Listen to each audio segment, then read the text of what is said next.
Hi, so today I'm doing my April wrap-up and I'll let you guys know all the books I read in April and give you short mini reviews. So I'm going to start off with the first book I read, which is A Small Place by Jamaica Kincaid.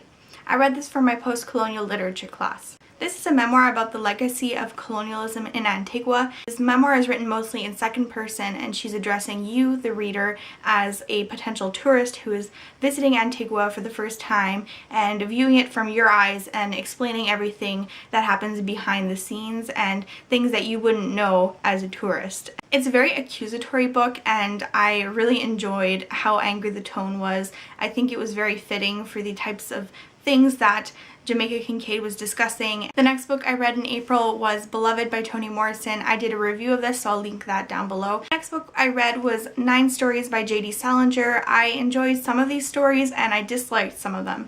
I really liked that some of the stories dealt with the Glass family who were discussed in Franny and Zoe, and they are a family that Salinger tends to go back to and writes a lot about. I definitely want to continue reading Salinger's work. I think I only have one of his collections left. The next book I read is probably my favorite book of the month, and it is The Brief and Wondrous Life of Oscar Wilde. I did a buddy read of this with Nancy from Nancy's Reads and Alan Janae, and I'll leave their channels down below, and I really loved this. This is about a Dominican fanboy, Oscar Wilde, and it's not just about him, it's about his whole family, and it's just about the Dominican Republic. There are a lot of footnotes in this book, and you learn a lot about the political situation in the Dominican Republic through the footnotes as well. It's told in a very colloquial manner, so there's a lot of slang and there's a lot of swearing, and I just loved the way it was written because it felt really real and it felt like someone was telling me this story to me, and it was just absolutely amazing. I didn't expect it to be as great as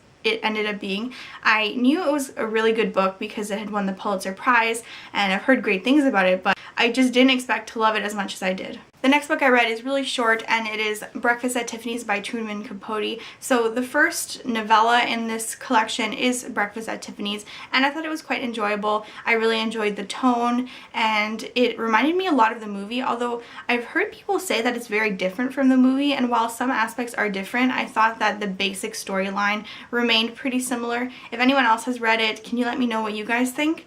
Anyway, I liked the novella, but I didn't like the 3 short stories that were included in this collection, which is too bad. The book I read is Sweetness at the Bottom of the Pie, which I did a buddy read with Antonia. I'll leave a link down below to her review, and she had a lot of the same problems that I did. I didn't really like the characters. I also found the story was quite predictable, but at the same time I did enjoy reading this and I'd be interested in reading the rest in the series, but I think I'll probably get them from the library instead. Next, I was looking for something with beautiful writing, so I went to Nabokov and I read Laughter in the Dark. It's about a man whose life completely falls apart after he takes up with his mistress. The storyline is a bit predictable, but I really enjoyed it and I thought it was kind of hilarious how everyone in this novel was a dislikable character, and I think that Nabokov is great at creating dislikable characters, and I enjoyed the process of reading this, but it's not my favorite Nabokov. So the next 2 books, I'm not sure if I can really consider them full-on books for my challenge because they're quite short. And the first is Saga Volume 1. This is only about 160 pages, I think, and it took me about a day to get through. I started it the night before and then the next day I finished it in one sitting. And I really enjoyed reading it and I really liked the artwork. I'll show you some of the artwork.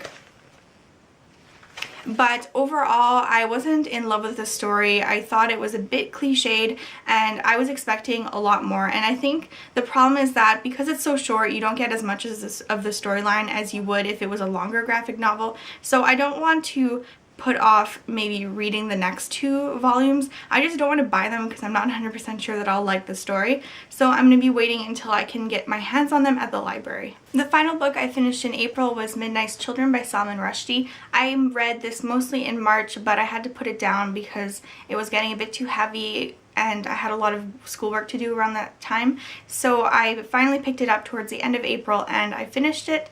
I am really happy to have finished reading this. I had only about 100 pages left, so it wasn't that time consuming.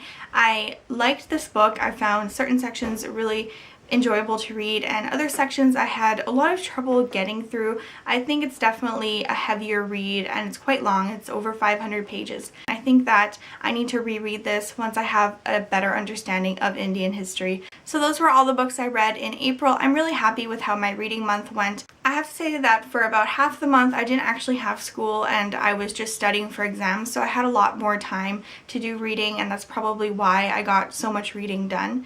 And a lot of the books I read were short and quick to get through, so I'm really happy about that. If you have read any of these books, let me know down below. I'm curious to hear what your thoughts. I know that a lot of people have really loved Saga, so you guys can let me know what you guys really loved about Saga and maybe try to convince me to read the rest of the series. And I'll see you guys soon.